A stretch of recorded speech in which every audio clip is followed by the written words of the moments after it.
You know the vibes. Welcome back to the Hoop Genius podcast, brought to you by NBA 2K24. If you're watching on YouTube, you see the hoodie. How fresh it is. Oh, 2K24. oh. You know the vibes. BJ, come on, man. NBA 2K24 is out in just a matter of days. If you do not have your copy yet, please hit the link in the description of this show so that you can pre-order your copy. If you're listening to this and the game's already out, hit the link in the description and get your copy, because trust me, we're going to talk about it in a sec. Because your boy had to get the early access. I've been playing it. Let me tell you, game changing. Game changing. Wow. Okay. Before we get into that, BJ, how have you been, my brother? We've not spoken in a long time. You know what, Mo? I know. You know what? When I first saw you, I was like, he's changed allegiance. I mean, he's now a Lakers fan. That's what. Never. I thought he was an AD fan.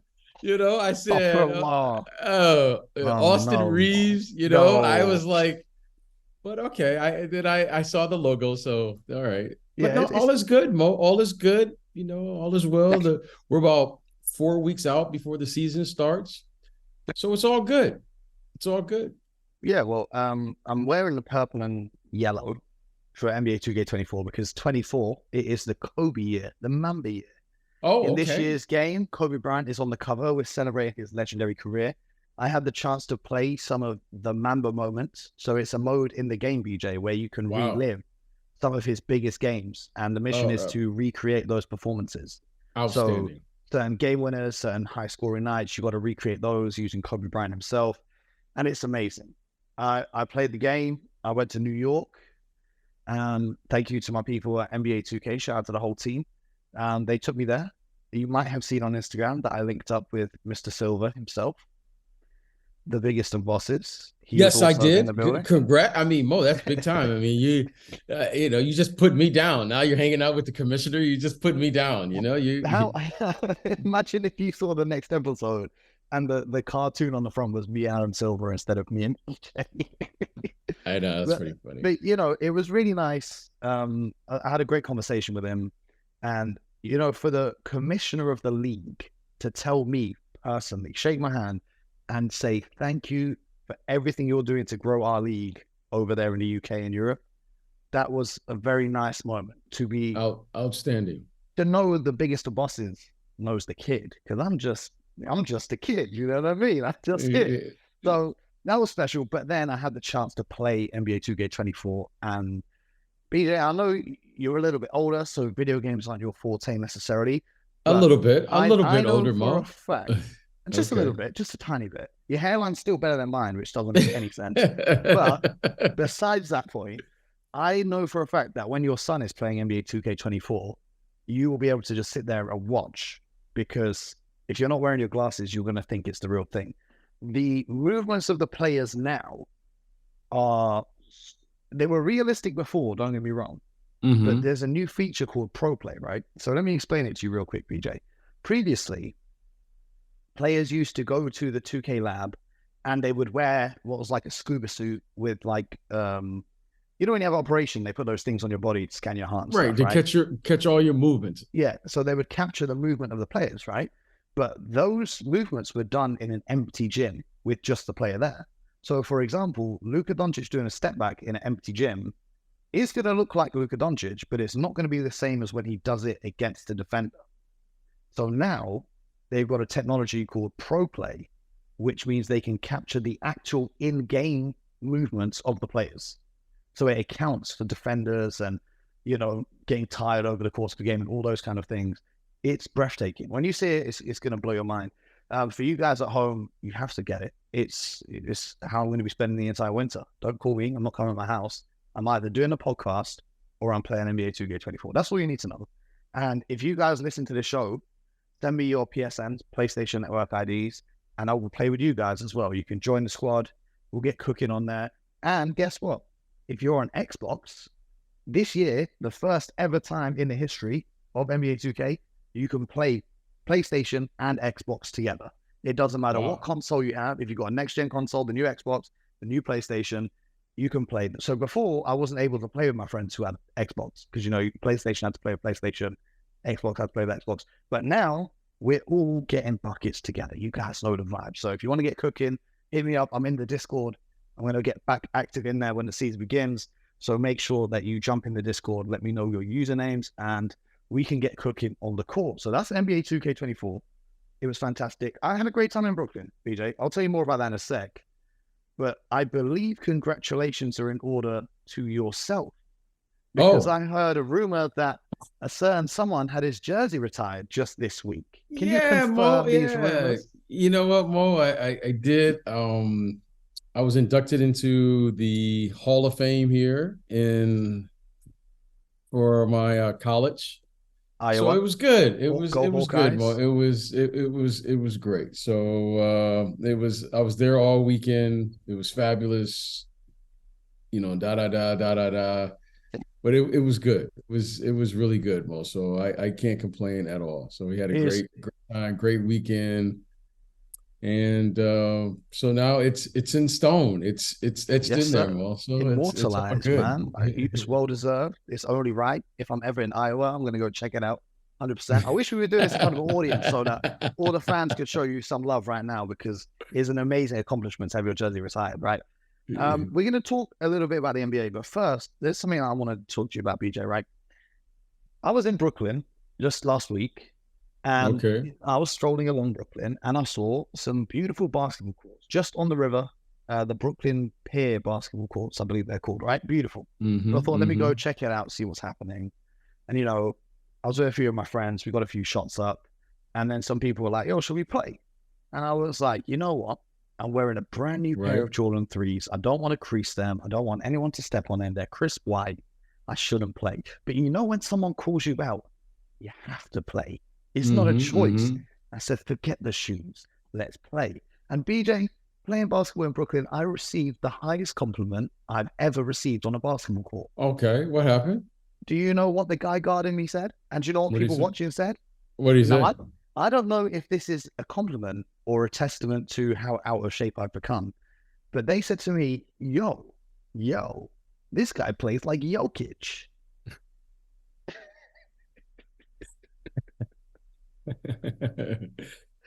My boy was watching the game. He said to me, bro, even when you're chasing after rebounds, you look like Jokic. I'm like, bro, every player in the NBA, I get he's the best right now. But to be, you play like Jokic. Wow. It made me laugh. But then the guy guarding me commented on my Instagram, and he called me Tim Duncan, which I took very highly. The reason why they're saying this is I'm playing from the post, right, BJ? You know, I ain't got the legs in me anymore to be doing crossovers on the outside and all of that. Give me the ball on the post and I'm nice, right? Now, this is my problem. I must have got the ball on the post, nice little jump hook. Got the ball on the post, little face up, little step back. Got the ball on the post, little turn around, fade away. And then my boy subbed out of the game and we got a new point guard come in. And then after that, despite me going for like 4 straight buckets, I didn't get the ball ever again. This man proceeded to dribble, jack up a 3 and miss about 100 times in a row. So I just started getting the rebounds and calling ISOs for myself. My question is to you. Why do American people not like passing the ball and pick up? Because there were some Spanish people on the court and they had beautiful ball movement going on. They were running dribble handoffs. They was moving the rock. The American guys, anytime you pass the ball to one of them, you may as well have sat down on the floor because you knew it wasn't leaving their hands until they were throwing up a shot. Well, I can't. You know, it's, you know, here in America, you have different regions, right? And you were out on the East Coast, right? You're out I'm in Brooklyn. Brooklyn? You're in Brooklyn. So it's a different brand. It's a different style. You're on the playground. No one passes on the playground, Mo. So don't feel bad. It happens to everyone. No one passes on the playground. You know, that's where the term came from, Mo. You know, I'm in my bag. If you're in your bag, then you're not passing the bag around. You're in your bag. So don't feel bad, Mo. But just a little playground action, and that's what you do. You gotta. So what you should learn from this is you got to work on your handles. Oh, hell yeah. Just got to work on your handles a little. The handles are tight. I just don't have the speed for it anymore out on the perimeter. You know what I mean? Oh, okay. Like the handles are tight. I just think that's why they say I play like Jokic. I just don't have the speed with it. I've got a nice behind the back, but anything in front of me, they can steal. So, okay. We're going to work on it, though. We're going to work on it. All right. Let's talk about the NBA, BJ. because we've got about a month and a half until the NBA season resumes. I don't think we want to go over. Actually, have we spoken about the James Harden saga? Have we? Have we not? I don't think we have on the show. We politely decline to talk about it. So yes, let's just move on. Let's okay, we'll move on. Let's just move on. Dame Lillard, we're not going to talk about that. The World Cup is still ongoing. I'm going to be honest with you guys. I'm going to be completely honest with you guys. I've not been watching it how I watch the NBA. I'll watch like the highlights, or if a game is on and I'm free, I'll watch it. But I've not been going too in depth. I saw that the USA lost to Lithuania because they can't rebound. Jaren Jackson Jr. can't get any rebounds. That's what happens when you only have like one big on the roster. And when you think about rebounding in the entire NBA, it's always led like the top 5 every season nowadays is all European players. Right. Have you been watching much of the World Cup, BJ? I haven't been watching close. I was traveling today, so I didn't get a chance to watch the game. However, I did watch some of the highlights and kind of caught up and just read about it. You know, it's, you know, I've said it before, we'll say it again. You know, it's not that the team is bad. It's just the rest of the world is just caught up. I mean, these guys are good. You know, these guys are really good players. So I think now we may have the best individual players 1 through 12. I will say that 1 through 12, we still have the best individual players. However, we don't have the best team. And that's what you saw today. You know, the best player on the floor may have been Anthony Edwards. I mean, he's been absolutely lights out during this tournament. But, you know, Lithuania, I think it's Lithuania, they played today, who they lost to today. They were the best team. I mean, the way they play, their style of play. Yes. And they're just the better team. So I think now the teams abroad, you know, outside of the U.S., I think the rest of the world have better teams now. So we may have the better individual players as a roster, but I don't think I can now see there's a level of confidence where the rest of the world is saying we can beat this team. So I want to bring this full circle, right? So this is why I told you that story about me playing Brooklyn, because we all know FIBA style of basketball is very different. One thing that stood out to me today was a lot of the time when the USA would switch on screen rolls and the Lithuanian bigs would dive to the hoop, they would then post up the smaller USA defender. So like an Austin Reeves, for example, would get posted up. And then Lithuania would have an easier chance to post up a big and score the basketball. And if they miss, they've got a size mismatch and they can rebound the basketball, right? This is something, and we've spoken about this over the last few years in the NBA, that we never see. In the NBA, when a big and a small switch on defense, teams never feed it to the big to have the mismatch unless it's Embiid or Jokic. Mm-hmm. They just like the guard to go up against the big and try hit a pull-up. But you're now seeing this on the world stage, teams using that size advantage on the inside. And that was really the undoing of Team. I'm not saying that they're not going to go on and win the gold medal, but that was a big factor for me in watching what I saw of this game, was utilizing those mismatches. Do you think we'll start to see more of that in the NBA moving forwards after teams have been watching this? You know, Mo, well, this is a copycat league, and thus far in the last decade or so, we're extensively a perimeter-oriented offense in the NBA. Mm-hmm. I think at some point you're going to begin to see players, as you see Jokic and Embiid and Giannis. There are certain players who you just can't switch on with a guard. So I think everyone now is trying to counter the switching defenses that have really taken most teams just switch. I mean, whether they need to switch or whatever, they'll switch. They switch 1 through 5. There's not even a screen. They'll see the defender going up and automatically switch. And the players haven't yet figured out where the advantage is at, right? So if a big switches out on a guard, everyone just clears out. It's kind of like standard NBA offense. Mm-hmm.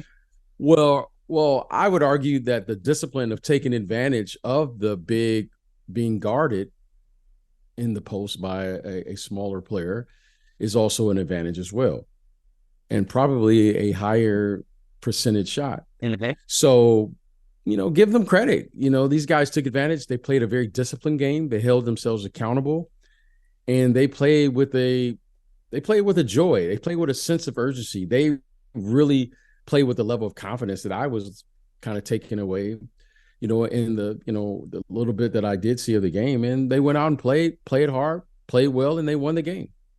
That's right. BJ, we've had a request from NBA UK fans, a fan group here in the UK. Okay.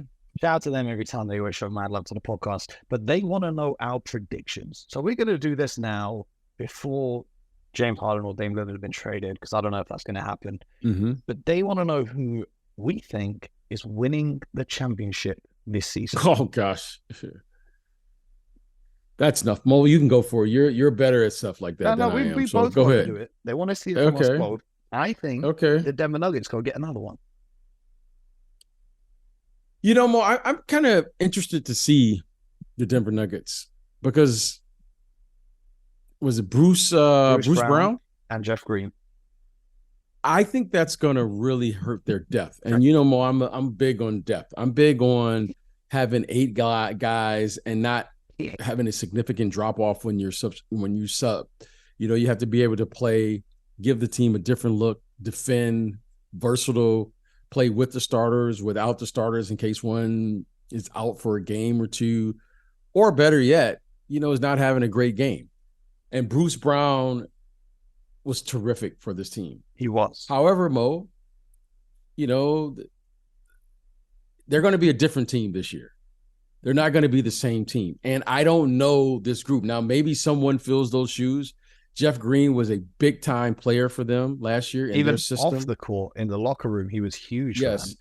So, yes, Bo, the Denver Nuggets, normally when you come back after your first championship, you're a more confident team. You play with a little bit more cohesiveness even than your championship run.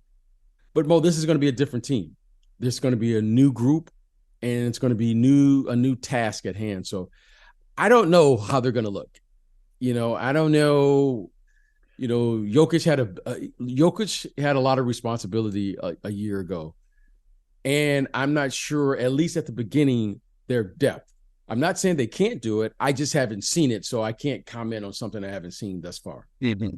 Well, my things with with Bruce Brown is I'm expecting Christian Brown to take a big leap. Think about it. It was his rookie season last season. He was having games in the finals like a seasoned vet. So I'm thinking that he'll step up.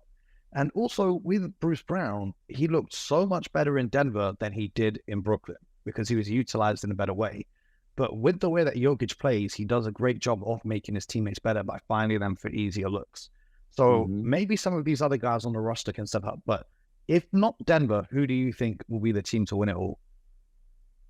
Who do I think is going to win the championship this year? Mo, it's there's a lot of parity this year. I look at Golden State. I look at the Lakers. I look at Denver. If you just asked me today, said, who do I think, based on what I've seen from a year ago, I think it's going to be someone like a Sacramento or someone like that. Yeah, I do. Is it because I'm wearing a purple hoodie? You've gone for the game. Yeah, I do. I look. I've got to tell you a story. Sorry, I've got to interrupt you. Go ahead. Do you know what I found out? Right? So I'm in the park with my boys, and it must have been like 1, 2 a.m. Okay, in England. And in the distance, do you know what we saw? No. We saw the beam. There was a purple beam. There was a purple beam going into the sky. Oh, really? No. I'm being deadly serious here, right? And we were trying to figure out what it was. So we drove towards the beam. And we got to the railway tracks. And in England, there is a train called the Banana Train. I'm being deadly serious. You can Google this right now. It's called the Banana Train because it's bright yellow. And the train, I'm going to put it off Google right now. The Banana Train, no, it's called the NMT, the New Measurement Train, aka the Flying Banana, is a specialized train which operates in the United Kingdom to assess the conditions of the track so that engineers can determine where to work. And my understanding is they light the beam anytime they stop the train so the engineers know where to come to fix the track. It's very Mo, random, I think right? it's time for you to get your own beam. You're obsessed with the beam. The beam is here. The beam is now worldwide. So you think the Kings can win it all? Based on what I've seen from this team and just what I've seen, like I haven't seen this version of the Lakers. Really? Okay, they have I new think they'll players. improve. Yeah. I haven't seen this version of Denver. You know, Golden State, they've made some changes. You know, I think they have a good team? Yeah, I just haven't seen them yet. But if you're just asking me based on what I've seen coming from last year, you know, I think you know, Boston is going to be they're going to be a different team. I'm not saying I won't see them and say, oh, wow. But if you're just saying based on last year, yeah, I would say Denver is probably the most cohesive team coming back. They've just added JaVale McGee. Keegan Murray, I think, will be better. Sacramento. You know, it's Sacramento. I think Sabonis now will be able, you know, to play maybe, I mean, just on paper, you could play him at the 4 now. Yeah, a little bit if need be, you know, because he's really a 4 playing the 5. He's not really a 5. So I see them having a different look. They have depth. They play fast. They're young. And they've also got Sasha Vezenkov, an MVP from Europe. That's what I'm saying. I think they could be better. I think they could be better. I think they could be better. Yep. I think they, you know, they made the playoffs a year ago. They're going to be looking to, at the very least, to get to the second round. You know, it's anyone's game. You never know, Mo. You know how this stuff works. These are locked in. We will do this again before the season begins. But who will they be facing in the NBA Finals from the Eastern Conference then? Which teams coming out of the East? Because a lot of the teams in the West look better. You know, the Lakers, the Warriors, the Kings, Grizzlies. But over in the East, Philly are definitely weaker. In my opinion, I don't think the Celtics are better for the playoffs, given Porzingis' injury history and Mazzulla's complete obsession with just. You know, Mo, I think it could be someone like Cleveland. I was just about to say. Yeah, I think it could be someone like that. I think if you're saying who do I like just now, like, you know, Damian Lillard trade hasn't happened, whether it will or not. The trade with James Harden hasn't happened. Boston, I don't know about your Siege now, Mo. They lost their heart and soul, in my opinion. But maybe someone steps in and fills that role. I'm not sure what's going on there in Milwaukee right now. I'm not like confident. I know Giannis is there, but you know, the Chris Middleton knee situation to me, something is going on there. They are a year older. There's a lot of uncertainty in the air. So I'm not sure what's going on there. You know, there's a lot of expectations there in New York. I'm not sold on that, especially with they have 2 players, not one. They have 2 players playing in the, you know, in the international play over the summer. Yep. How are their bodies going to hold up? You know, that's always a concern, Mo. So I would venture to say at some point, Cleveland, their best player to me, and you've heard me say that, you know who I'm going to say. Yep, here we go. Evan Mobley. I think he's going to step up. Like, you know, last year I thought I was looking for him to make one of those like steps in his sophomore campaign, and it didn't happen. But he's a talent. And because he's a talent, and I know he's a hard worker, and I know he's a kid that's always working on his game, I think he's going to be much more aggressive. And if they're going to take that next step in their process, they're going to need the big fella to really show up. So I could easily see Sacramento versus Cleveland. Wow. And I think that'll be. The problem in Cleveland is the 3 position. You know, Garland, Mitchell, fantastic. Mobley, Allen, fantastic. It's just on how are they going to fill that 3 position. They've got Max Strus in the mix as well now, which I think will help. You know, that's the only question mark for me. Obviously, getting the playoff experience last year, Jarrett Allen came out and said the lights were too bright, which is now a meme on Twitter. But I think having that experience under their belt, they won't be so phased when they get to the playoffs this time around. You know, Mo, not to cut you off, but you know who I'm kind of excited? I'm kind of excited for Zion. Yes, sir. I'm kind of excited for him because, you know, Mo, this isn't a talent issue.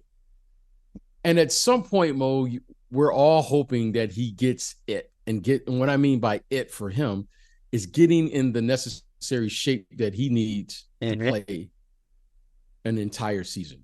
I mean, when this young man is healthy, Mo, I mean, he's a top 5 talent, no doubt about it. And Mo, I really would like to see this young man put it all together.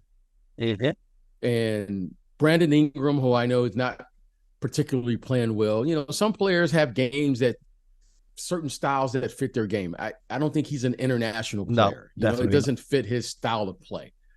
But I would love to see just Brandon Ingram and Zion just put together a nice season under the radar. They were top of the West until the injuries last year. Yeah, and see how good they can be. Yep. So I'm kind of, I think secretly I'm a New Orleans fan this year. Yep. Also, like, I want to see those guys. The Timberwolves, I think, will be much better. The Grizzlies, I think, will be much better. The Mavericks will be much better. We can't forget about the Suns. The Suns, I think, will be good. I think we've got to do a whole episode to talk about those guys. But let's keep going with these predictions. They would also like to know your MVP.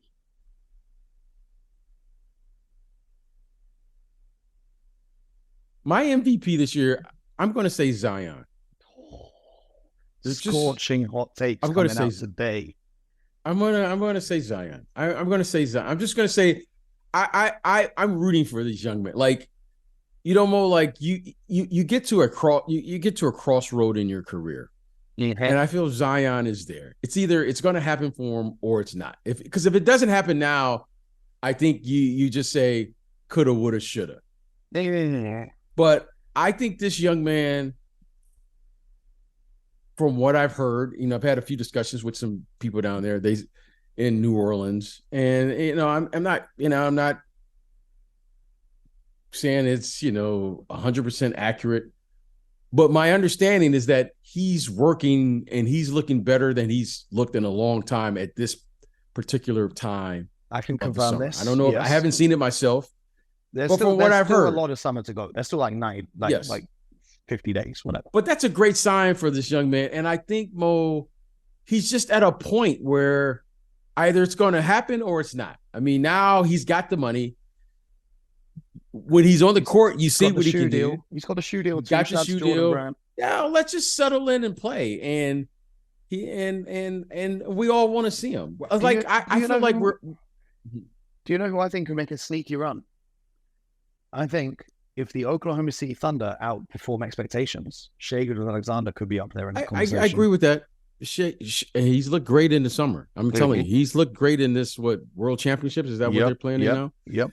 He's looked great. I mean, also, but he always looks great. Though. Ant-Man could take the confidence from FIBA and keep that going into an MVP campaign. Can't forget about Jason Tatum, Luka Doncic. We've got to see how well the Kyrie experiment goes, and then of course, Embiid will be in the mix. Giannis could just come back after what happened in the playoffs and be on beast mode the whole season long. Like, there's so many names that can go in. But here's an interesting one, because for the Rookie of the Year, we have obviously this year's draft class, Wemby and Scoot and these guys, but also we've got Chet Holmgren from last year's draft class playing for the first time. So who's your pick for Rookie of the Year? Well, I think there's three players that really stand out to me. Wembanyama, the kid Scoot Henderson looked like he's going to be a really, really good player. Mm-hmm. I think he's going to be a really good player.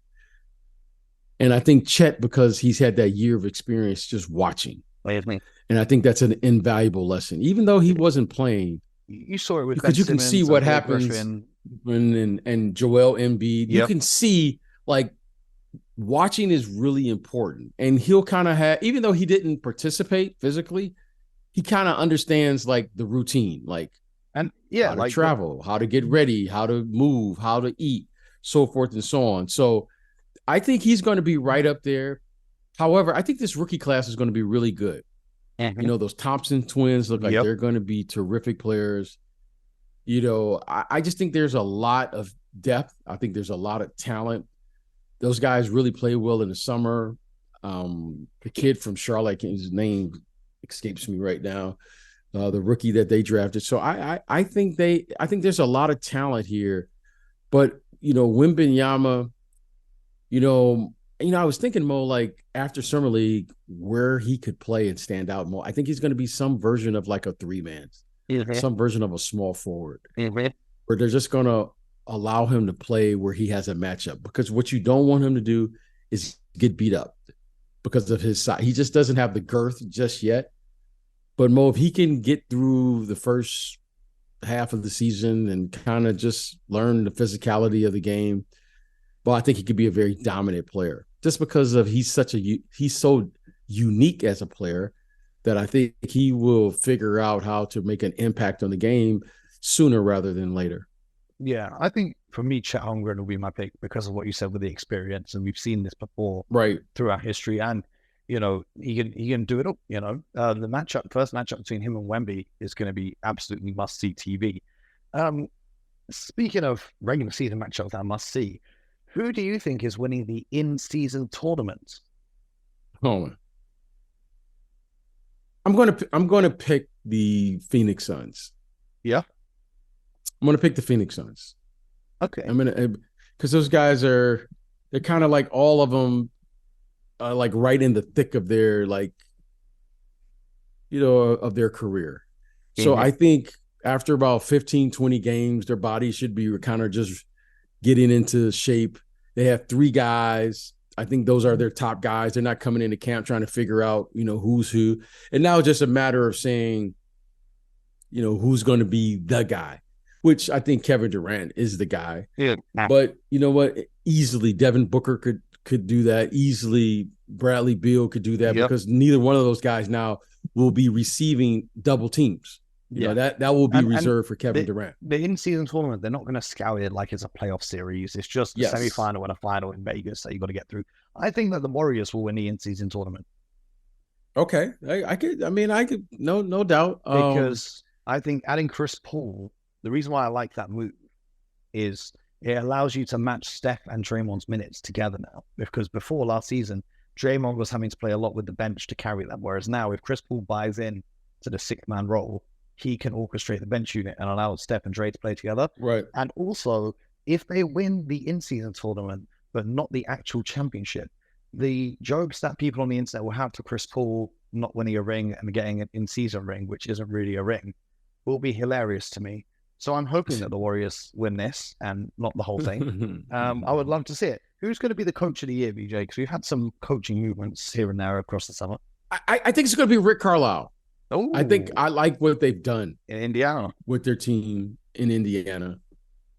Clearly, they're going for it this year in the way they picked up Bruce Brown. They picked up some, they've really added some players there. And I think Halliburton, they've made a commitment with him. So I think they're going to be a much improved team, especially in the East this year. I think coach of the year.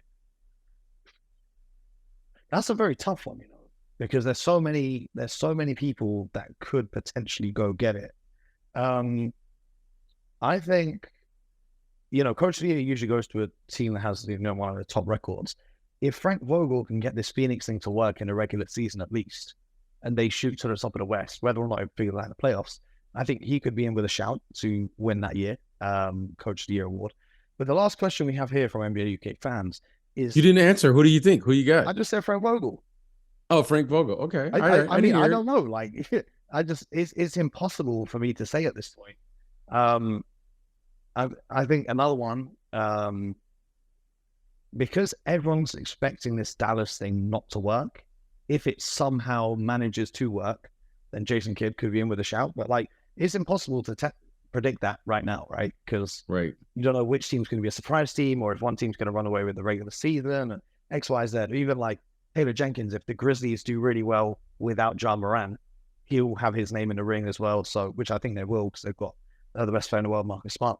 But BJ, the final question is, how many games will your team win? How many games are the Detroit Pistons winning this season? 34. Okay, interesting. We're gonna double our output from a year ago. I like that. That's my prediction. I like that a lot. Yeah, for me, we're gonna double our output. I saw them play in the summer. I like the draft pick. The young guys look improved. Cade Cunningham, from my sources, they said he was terrific in the practice. that they had versus the varsity team. Yep. And they said Jalen Duren was the best big. That's what camp. I'm looking forward to seeing. I think maybe a most improved candidate could be. Yeah, Jalen. They said Jalen Duren. I didn't say he was the best on the junior varsity team, right? No, best on the team. They said he was the best big in camp. Mm-hmm. Okay. And they've got a lot of bigs on that roster. So yeah, and so he I'm looking for a big improvement. Now, when I say improvement, I'm looking for a big improvement with the depth of their team.